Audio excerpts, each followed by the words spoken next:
नामावली का जब गान करते हैं तो शिल्पिल्ले बाई का स्मरण आता है उसमें। सुत बिस दियो पूज शिल्पिल्ले भक्ति रशीली पाई। देखो कितना विश्वास होता है भक्त को, कैसा वो श्रद्धावान होता है। एक राजकुमारी और दूसरी एक जमींदार की पुत्री, दोनों को मित्रता थी। एक दिन राजा के यहां भगवत प्रेमी महात्मा आए। वो संत सेवी राजा थे। महात्मा जन आते रहते थे और महात्माओं का कार्य ही होता है निरंतर अपने प्रभु की सेवा और सुमिरन में मगन रहना। सेवा सुमिरन ये बहुत बड़ी सामर्थ्य है। अगर हम हर समय सेवा और सुमिरन में रहें तो कभी कोई माया प्रपंच हमें परास्त नहीं कर सकता। जहां हम सेवा सुमिरन से अलग हुए वहीं माया का प्रभाव पड़ता है। तो भगवान का शालिग्राम स्वरूप उनके पास था। खूब भाव से सेवा कर रहे थे और नवीन अवस्था की कोमल हृदय वाली ये दोनों सखियां देख रही थी। इनके मन में आया ऐसे हम भी ठाकुर सेवा करेंगे। देखने से सुनने से हमारे हृदय में प्रभाव पड़ता है। गंदी बातें देखेंगे, गंदी बातें सुनेंगे, उसी का चिंतन होगा, हृदय गंदे आचरणों की प्रेरणा वाला बन जाएगा। अगर हम भागवतिक बातें सुनेंगे, भागवतिक दर्शन करेंगे तो भागवतिक चिंतन होगा, हृदय भागवतिक प्रेरणा वाला बन जाएगा। कई दिन संत भगवान रुके, रोज सेवा कीर्तन कथा, सरल हृदया।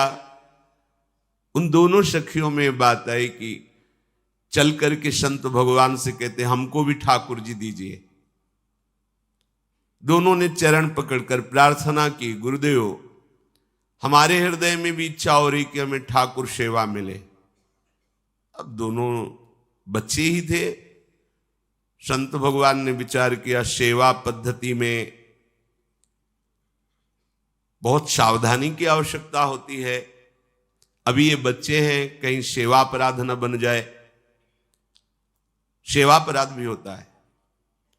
उपासना में चलने वाले उपासक को सेवा अपराध और उप सेवा अपराध 32 ये 64, इन पर सावधान रहना चाहिए। ये गलती नहीं होनी चाहिए। जैसे आप ठाकुर सेवक हैं, अपने घर में सेवा विराजमान किए हुए हैं। अब जैसे आपको ठाकुर जी के दर्शन के लिए जाना है, जहां तक ठाकुर जी के दर्शन करने के लिए जाना है, हो सके तो पादुका न पहने, नंगे पैर दर्शन करने जाए।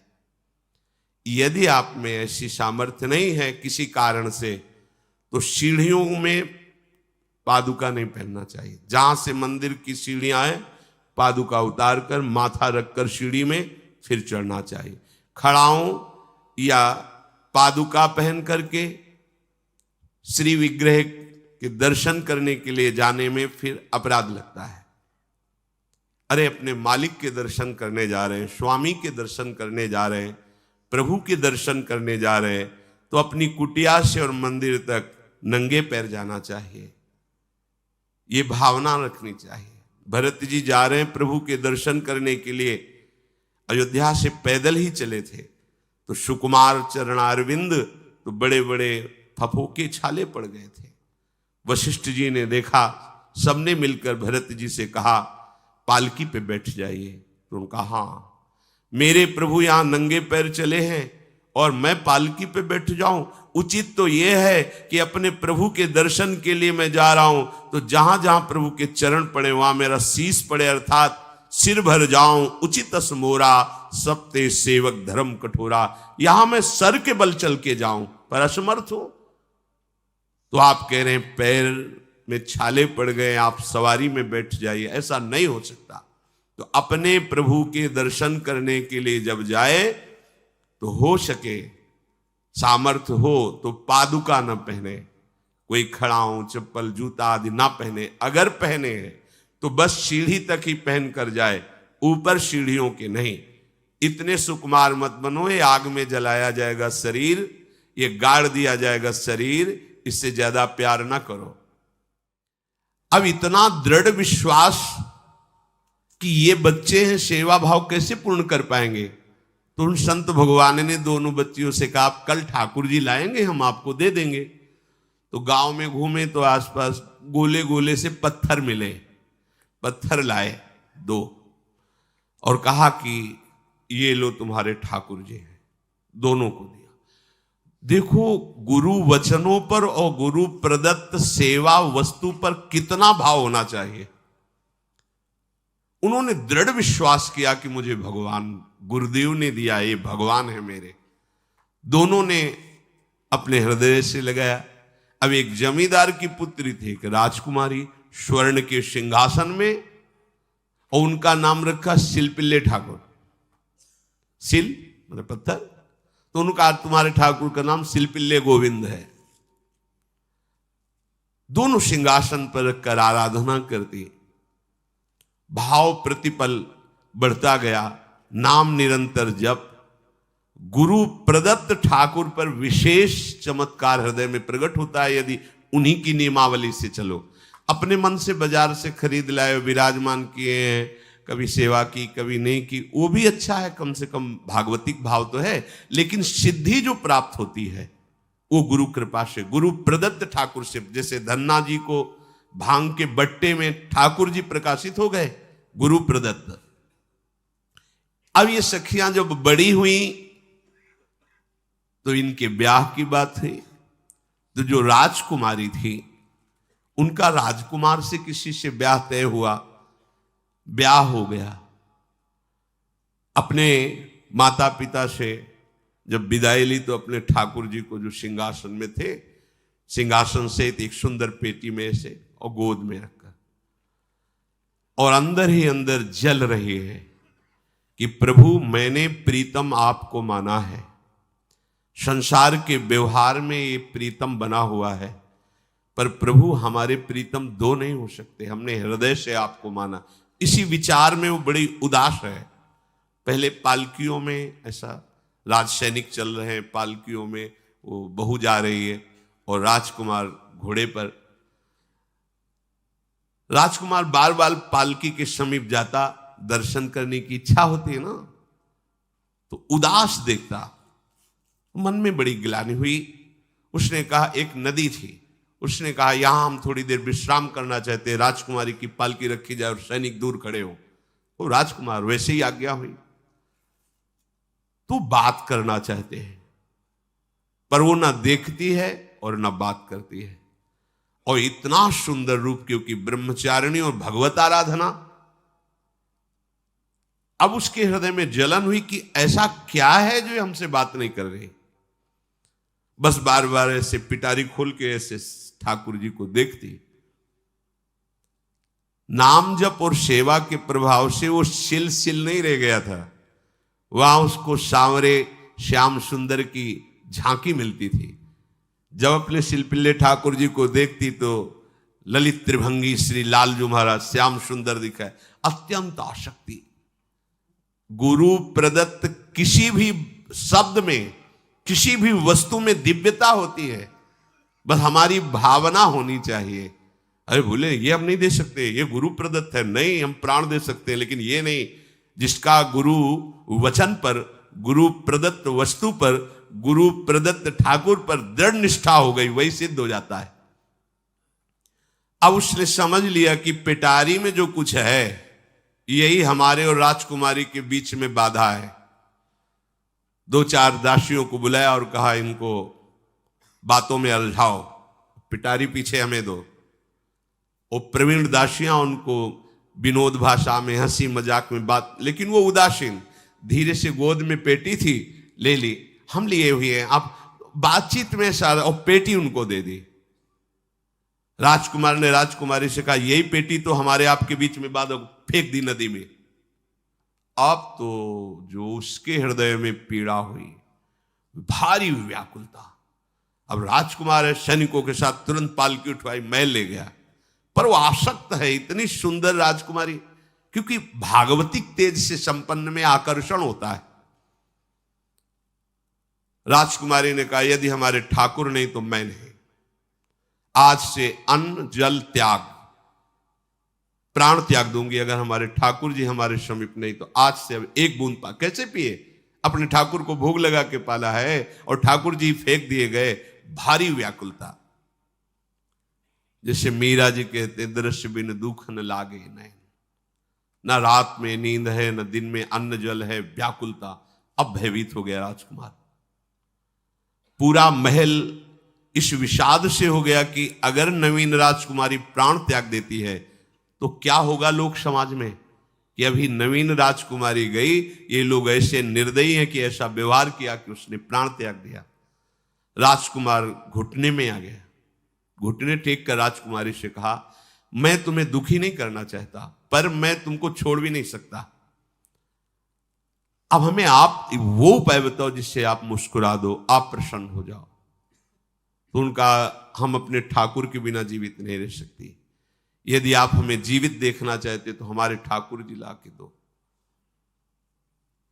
ठाकुर जी को नदी में फेंक दिया था। पारिवारिक जनों के साथ राजकुमार उस नदी के तट पर गए और राजकुमारी से कहा, तुम्हें इतना प्रेम ठाकुर जी से, तो तुमसे ठाकुर जी कितना प्रेम करते हैं? अगर तुमसे ठाकुर जी प्रेम करते हैं तो मुझे प्रमाणित कर दो, तो मैं जीवन भर तुम्हारी आज्ञा में रहूंगा। अच्छा, तो तुम ये देखना चाहते हो कि ठाकुर जी हमसे कितना प्रेम करते हैं?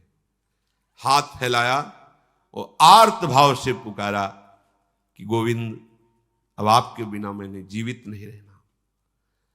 अंदर से जेव ही प्रार्थना की तो जल से सिंहासन सहित सिलपिल्ले भगवान, जैसे कोई वायु के प्रवाह में आ रहा हो, ऐसे आए और छाती से चिपक गए।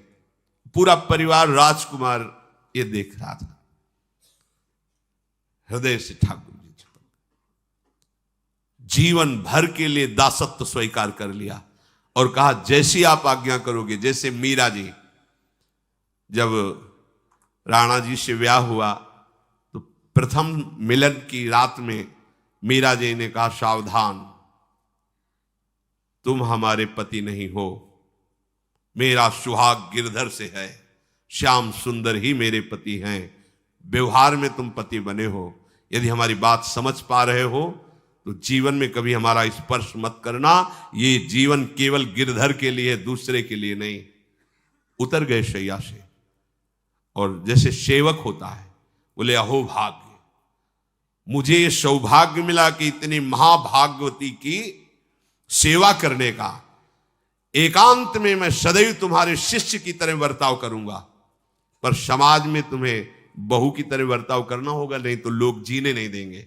समाज में पत्नी की तरह और एकांत में गुरु शिष्य के। तुम हमारी गुरु होगी और हमसे ऐसा ही बर्ताव राणा ने जी, ऐसा ही उस राजकुमार ने दिया। हमारी भागवतिक निष्ठा ऐसी होनी चाहिए कि जो गुरु जी ने मंत्र दिया है, जो गुरु जी ने उपासना दी है, उसमें दृढ़ विश्वास होना चाहिए। हमारे अंदर किंचन मात्र फिसलाव नहीं होना चाहिए। और आगे जो महामहिम सूत्र है, जब तक हमारा मन प्रभु में समर्पित ना हो जाए तब तक पाप होने की संभावना होती है। बड़े बड़ों से चूक हो जाती है। इसमें यह नहीं कहा जा सकता कि हम इतने वर्ष से साधन में लगे, हमसे चूक नहीं होगी, ये तो भूल जाना। बड़े बड़ों से चूक करवा देना माया का कार्य होता है, पर जिनका मन प्रभु को समर्पित हो गया है उनसे चूक नहीं हो सकती। इसलिए जो अगला सूत्र वर्णन किया कि जितने भी पापाचरण होते हैं वो सब मेरे से होते हैं, ऐसा उपासक दृढ़ निश्चय करे। ऐसा नहीं कि पापाचरण भगवान से, भगवान करा रहे हैं। जिन लोगों का एक प्रश्न होता है कि जब सब कुछ भगवान करा रहे हैं, भगवान की इच्छा के बिना पत्ता भी नहीं हिलता, तो जो हम पापाचरण, गलत आचरण, वो भी तो भगवान ही करा रहे हैं। इस विषय को समझना है।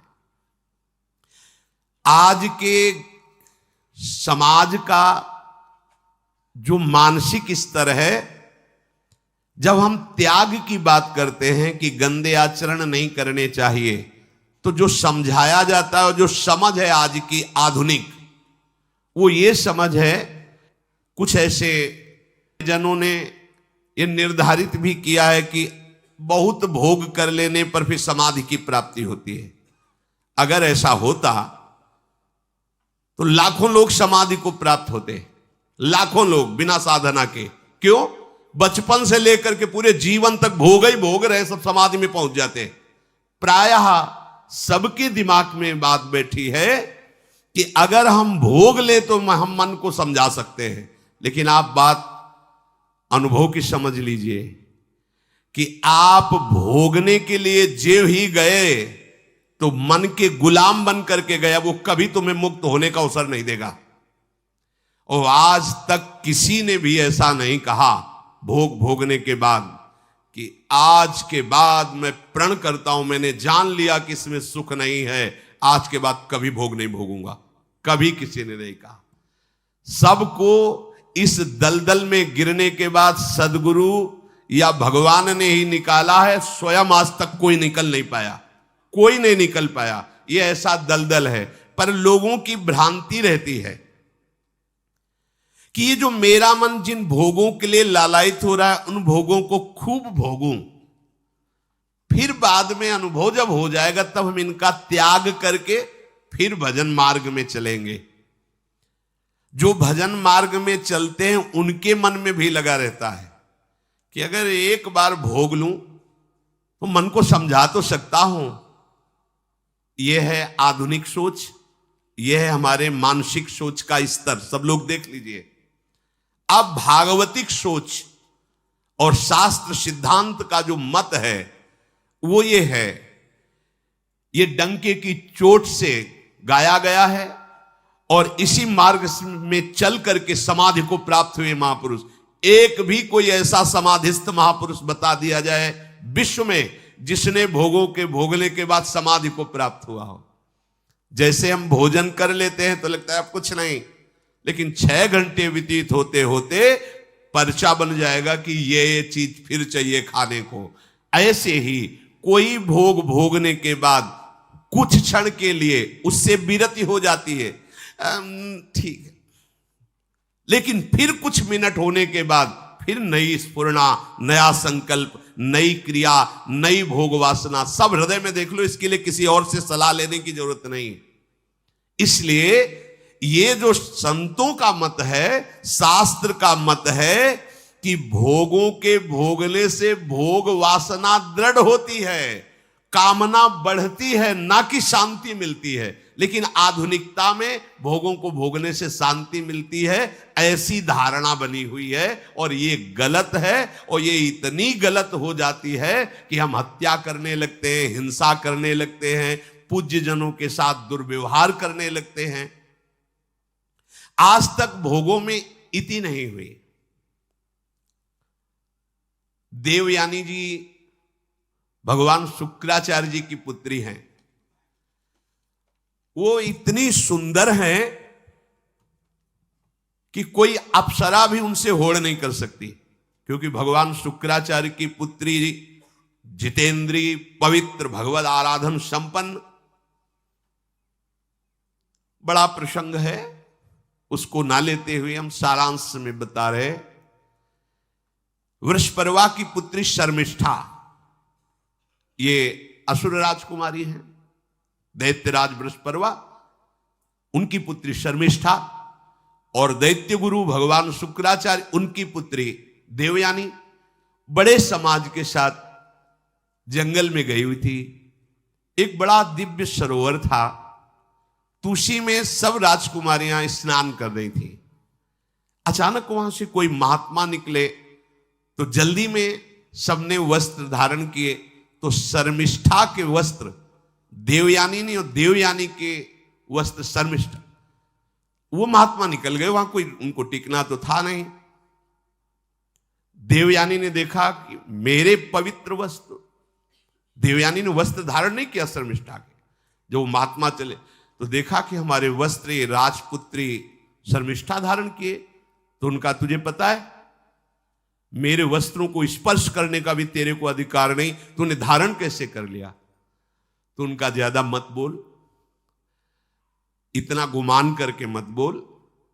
जैसे सब सेवक पलते हैं मेरे महाराज से, ऐसे तेरा पिता और तू भी मेरे महाराज के द्वारा ही पोषित है, क्योंकि वो तो राजा है, सारी सेवाएं वही देते हैं। ऐसा नहीं बोलना चाहिए, क्योंकि गुरु पुत्री है, आचार्य पुत्री है और सम्माननीय है, पर ऐसा वो बोल गई शर्मिष्ठा। देवयानी ने कहा, तुझे पता है अगर मेरे पिता की दृष्टि बदल जाए तो 2 मिनट में देवता तेरे पिता सहित संपूर्ण राज्य को नष्ट कर देंगे। मेरे पिताजी के भय से ही देवता आक्रमण नहीं कर। शुक्राचार्य मंत्रवेत्ता है। ज्यादा बात बढ़ गई तो राजकुमारी का शासन चलता है। उसने कहा इस गुरुपुत्री को उठाकर कुएं में डाल दिया जाए, और उस समय वस्त्र धारण नहीं की हुई थी, उनको उसी स्थिति में डाल दिया गया और वो चली गई। उसी समय शिकार खेलने के लिए महाराज ययाति चक्रवर्ती सम्राट तो आवाज सुनी।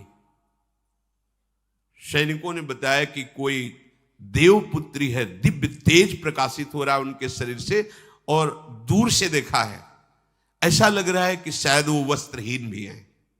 उन्होंने कहा तुम लोग दूर जाओ, और स्वयं महाराज ययाति गए और उनको तो जब हाथ पकड़ के निकाला और अपने वस्त्र से उनको आवेष्टित किया तो उन्होंने कहा कि हमारी आर्य मर्यादा है, एक बार आपने हमारे शरीर को देख लिया और हमारे हाथ को पकड़ लिया, अब आप हमारे जीवन भर के लिए पति स्वरूप हैं, स्वीकार कीजिए।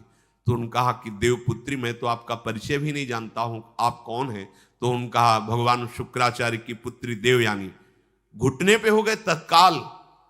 उन्होंने कहा इतने बड़े महापुरुष की पुत्री के साथ मैं ब्याह कर सकूं, मेरी सामर्थ्य नहीं, क्योंकि मैं क्षत्रिय कुल में प्रकट हुआ राज परिवार से हूं, और वो तो देवताओं के द्वारा भी वंदनीय है शुक्राचार्य जी।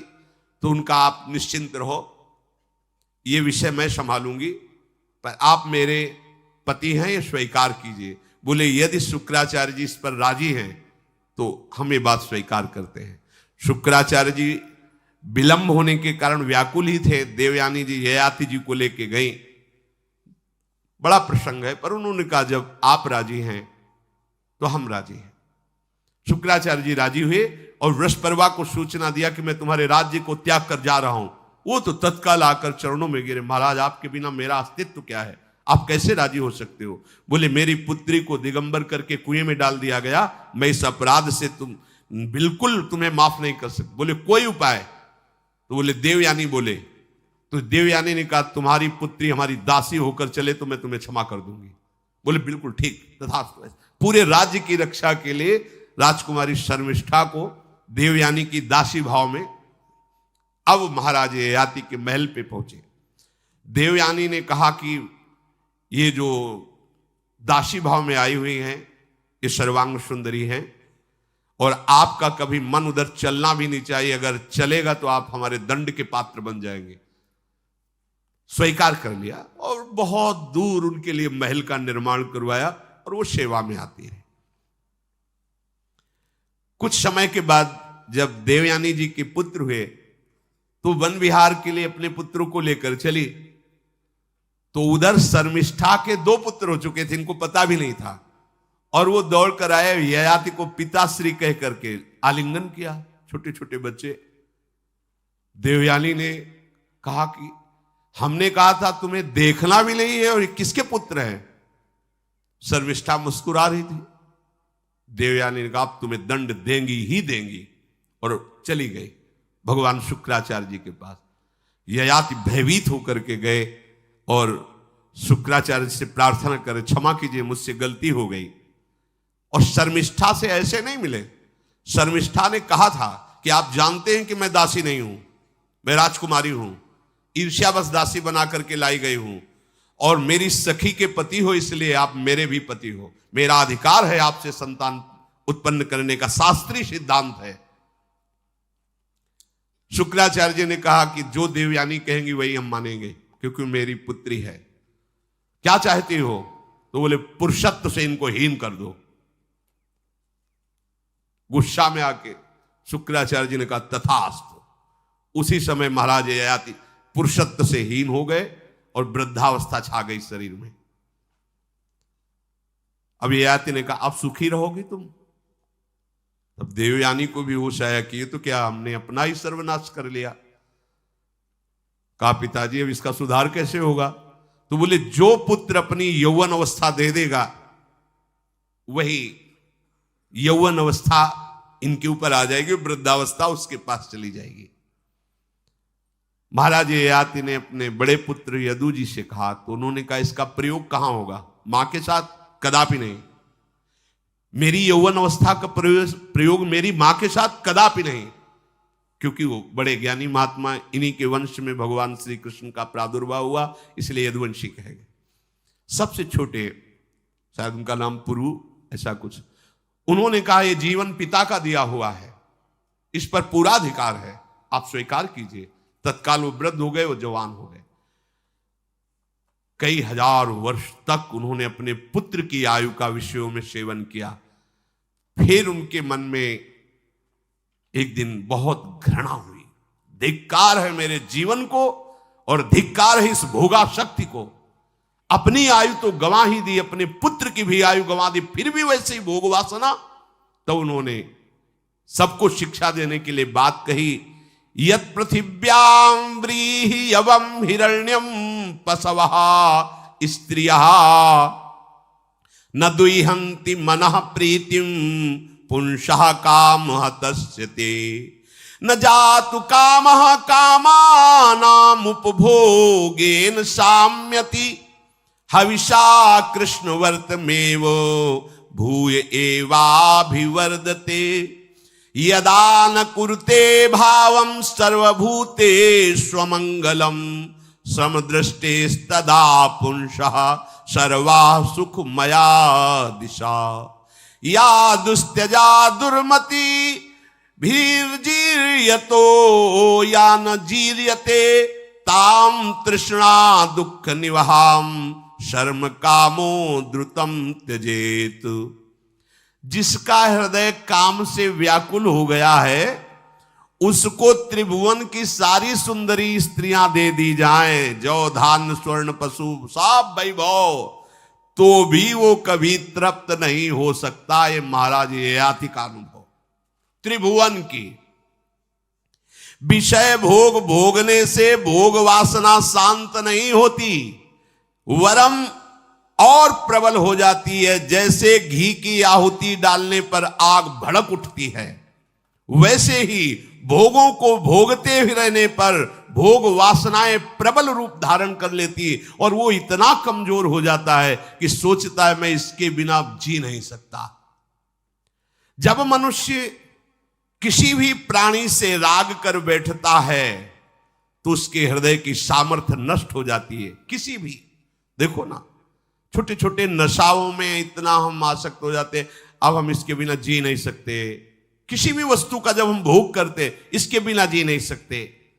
इसलिए सबको संदेश महाराज ययाति देते हैं, यदि तुम अपनी कामना को शांत करने वाले, रोकने वाले बन गए तो दसों दिशाएं तुम्हारे लिए सुखमयी हो जाएंगी। विषयी पुरुष को तृष्णा रात दिन जलाती रहती है, बहुत भोग भोगने पर भी वो कभी शांति या तृप्ति प्राप्त नहीं कर पाता। इसलिए जब हम भगवत मार्ग में चलते हैं तो ये तृष्णा और कामना ये डाइन की तरह हमारे हृदय में लगी रहती है। तृष्णा, भोगे हुए भोग को बार बार भोगने की इच्छा, कामना, सुने हुए देखे हुए भोगों को भोगने की इच्छा। तो उपासक जब तक अपने मन को प्रभु में नहीं दे पाता तब तक मन ये धोखा दे देता है।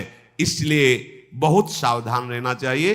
प्रभु की शरण में हो करके नाम जप करो और सदैव गुरुजनों की आज्ञा पर रहो, तो ये काम, कामना, वासना, ममता, आसक्ति, राग, द्वेष ये तुम्हें बांध नहीं पाएंगे। इनकी कृपा से आपको भगवत साक्षात्कार हो जाएगा। गुरु वाणी, संतों की वाणी, ये हमारा जीवन बन जाए। अगर ये जीवन नहीं है तो फिर मन हमें ऐसी जगह फंसा देगा जहां से हम निकल नहीं पाएंगे। इसलिए सावधान होकर जीवन व्यतीत कीजिए। बड़ा अमूल्य जीवन है, अमूल्य जीवन का लाभ है भगवत प्राप्ति, भगवत साक्षात्कार। श्री राधा।